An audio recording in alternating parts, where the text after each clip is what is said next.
Good evening and welcome to Tucker Carlson Tonight. Midterm elections are just months away, and no matter what you hear, the truth is Democrats do have a strong chance of taking over the House of Representatives, if history is any guide.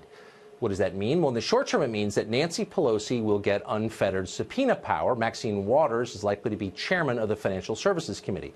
It will be a big deal. But more broadly, it means an ascendant Democratic Party, and not the party you grew up with, but a new and far more radical and far more intolerant version of that party. How radical? Well, last night we showed you the violence. Tonight we have exclusive new material, the product of our reporting. Just 2 weeks ago, progressive activists held a convention in New Orleans called Netroots Nation. Happens every year. Virtually every major Democrat running for president went. By the fast-evolving standards of the left, Netroots Nation is a mainstream gathering. It's not a fringe event. Well, this show sent an investigative team to Netroots Nation to find out what the Democratic Party is becoming.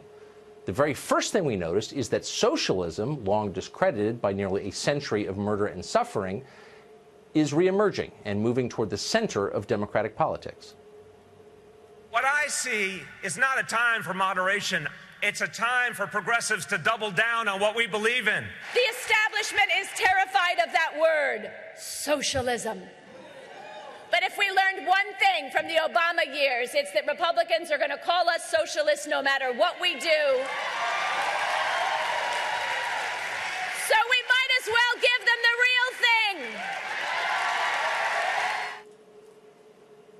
Might as well give them real socialism. The crowd cheers.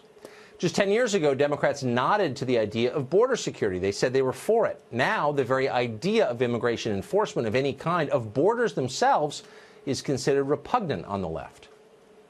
I happen to believe that in